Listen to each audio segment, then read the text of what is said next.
자, 우리 어제는 복수 위주로 하고 비동기 함수에 대해서 좀 배워봤어요. 일단 여러분들이 아셔야 되는 것은 동기적인 상태와 비동기적인 상태에 대해서 이해하는 게 제일 중요했던 것 같아요. 동기적이라는 것은 이렇게 순서대로 실행될 때 기다려주는 것을 얘기해요. 이 B가 실행될 때 A가 끝이 나면 B가 실행되고 그 다음에 A 플러스 B가 실행되기 전에 B가 실행이 끝나면 그 다음에 실행된다는 거예요. 그래서 이제 이런 언어들을 우리가 순차적 언어라 하고 기본적으로 대부분 언어는 이렇게 순차적으로 실행이 됩니다. 순서대로 1, 2, 3 이렇게 실행된다는 거죠. 근데 이 동기적인 상태는 쓰기는 편한데 어떤 특정한 상황에서 굉장히 큰 문제를 일으킨다는 거예요. 어떤 상황이냐? 이렇게 이제 무한 반복문이 있다던가 이렇게. 그럼 이제 여기서 더 이상 벗어날 방법이 없기 때문에 이 다운 코드는 절대 실행되지 않는다는 거죠. 또는 이렇게 엄청 오래 걸리는 일이 있어요. 특히 이런 일들을 그러니까 엄청 오래 걸리는 일이 있는데 이 일을 우리가 하려면 뭐 예를 들어 10초가 걸린다 쳐볼게요. 10초. 브라우저는 이제 10초 동안 화면에 아무것도 뜨지 않는다는 거죠. 그런 문제가 생겨요.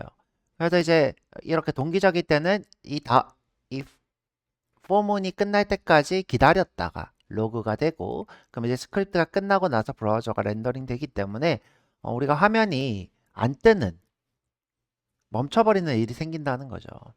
그래서 이제 비동기 코드가 필요하다는 겁니다. 자, 우리가 이제 비동기 코드를 이해하려면 이벤트 루프라는 걸 이해하셔야 되는데 이벤트 루프라는 것은 제가 어제는 라면을 끓이는 사람의 비유를 들었어요. 자, 어떤 거냐? 특히 이제 이벤트 루프를 실행할 수 있는 함수들이 있는데 특히 이제 set timeout과 set interval 이렇게 두 개가 있어요. 그런 거 이제 웹 API를 부르는데 음, 어제 제가 비유로 이렇게 얘기를 했죠. 계속 돌릴 수 있는 일을 계속 돌리는 거예요.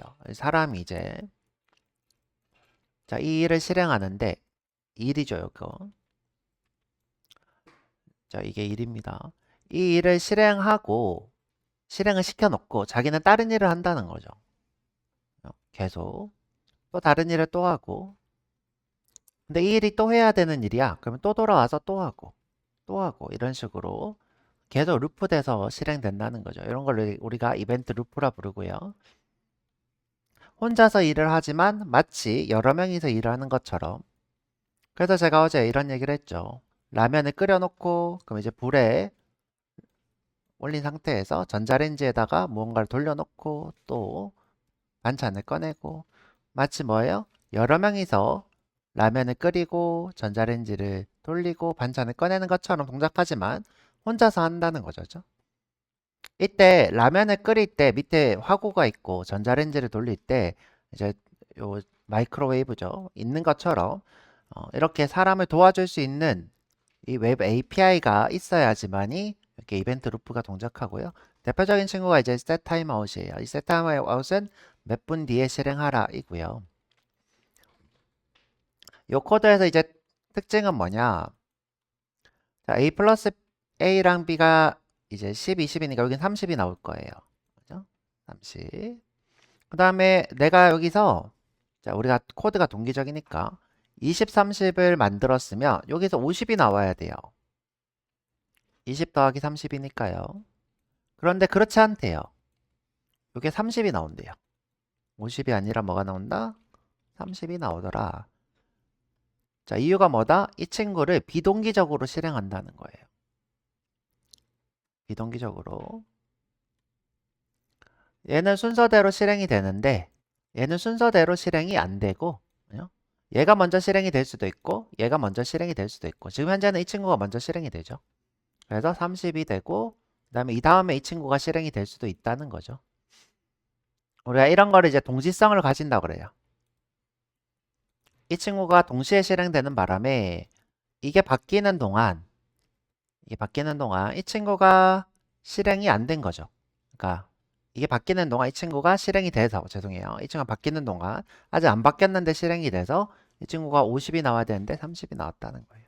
그래서 이 친구와 이 친구가 비동기적으로 실행된다 이 뜻이고요.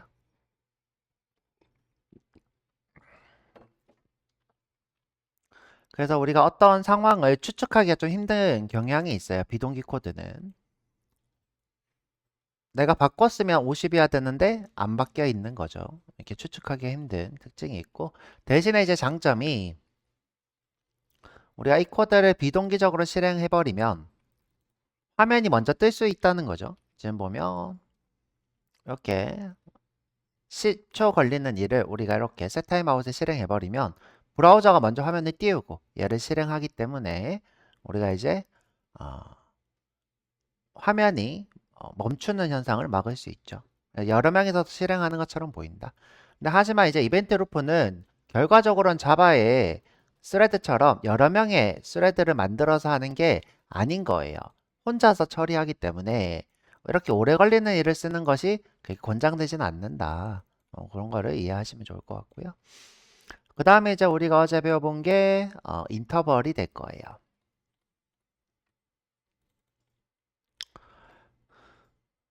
자, 우리가 시계를 만들고 싶어요. 자, 시계를 만들고 싶어요. 그래서 화면에 계속 시간을 출력을 하기로 했어요. 계속. 자, 그런데 이 코드에 큰 문제가 있다고 했어요. 어떤 문제가 있다고 했죠? 그쵸. 우리가 시계에 계속 출력하는 건 좋은데 얘가 무한 반복문이기 때문에 이 다음 코드가 실행이 안 되죠. 이 다음 코드가 실행이 안 된다는 건 어떤 뜻이냐? 이 스크립트가 종료가 안 된다는 뜻이에요. 얘가 종료가 돼야 이 친구가 렌더링을 마치기 때문에 이게 출력이 될 텐데 출력이 안 된다는 거예요. 우리가 이런 것을 언제 또 배워봤냐면 자바에서 뭐 버튼을 눌렀을 때 여기 시계를 출력하기로 했는데 버튼 안에서 시계를 계속 무한히 출력하는 코드를 썼더니 이 이벤트 클릭하는 이벤트가 종료가 안 돼서 화면이 렌더링이 안 되는 현상이 있었어요. 얘도 똑같이 마찬가지예요. 이 스크립트가 종료가 돼야지 이 시계가 렌더링이 되는데 이 스크립트가 종료가 안 되니까 렌더링이 안 되고 멈춰버리죠. 볼까요? 아이고. 지금 보면 멈췄죠. 화면이. 이렇게 아무것도 못하고 있어요. 이유가 여기서 종료가 안 되기 때문에. 자, 그래서 이제 우리가 어떻게 하기로 했냐. 이렇게 무한반복문이 있는 코드는 인터벌이라는 친구를 씁니다. 자, 이 친구도 완전히 무한히 작업은 못해요. 그러니까 계속 무한히 반복할 수는 없고 주기가 있어야 돼요. 제가 아까도 그랬지만 혼자서 결국에는 어, 여러 명이서 동작하는 것처럼 하기 때문에 일이 너무 복잡한 것들을 할 수 없다. 자바에서는. 그래서 지금 주기는 뭐다? 1초에 한 번. 전자시계니까 우리가 1초에 한 번. 예를 들어 뭐 밀리초를 출력한다 그러면 뭐 0.001초마다 한 번 해도 되겠죠. 근데 이제 지금 굳이 밀리초를 할 필요는 없는 상황이고요. 이렇게 지금 이 무한반복문을 쓰게 되면 일이 너무 많아서 이렇게 컴퓨터가 브라우저가 뻗어버립니다. 네, 종료시킬 거고. 지금은 이제 밀리초를 출력 안 하니까 이렇게까지는 할 필요 없죠. 만약 이제 밀리초를 하고 싶다면 밀리초를 받아서 출력하면 되겠죠. 지금은 1초마다 한 번씩 하면 되겠네요. 그래서 이렇게 무한히 무언가를 하실 때는 인터벌, 그죠? 주기가 있는 함수를 쓰시면 되고요. 자, 이때 여기 있는 이 콜백 함수를 요 주기만큼 실행을 하는 거죠.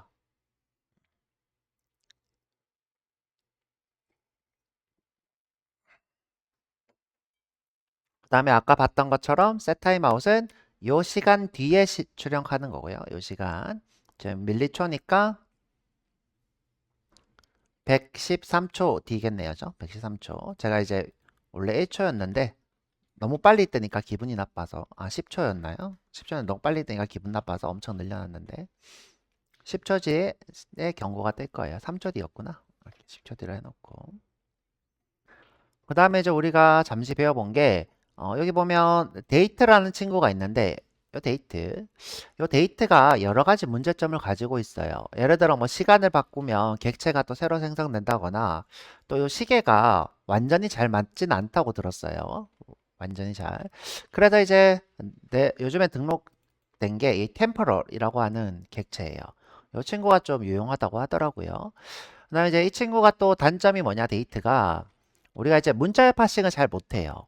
그런데 이제 요 템퍼럴은 문자열 파싱을 또 잘합니다. from이라고 하는 함수를 쓰면 또 문자열 파싱을 또 잘하고. 그래서 이제 요즘은 템퍼럴을 많이 쓰니까 여러분들도 요거 참조해서 쓰면 좋을 것 같고, 뭐 제가 이제 수업 때 조금 종종 써보도록 할게요. 그래서 어제 했던 거는 간단히 정리를 했고요.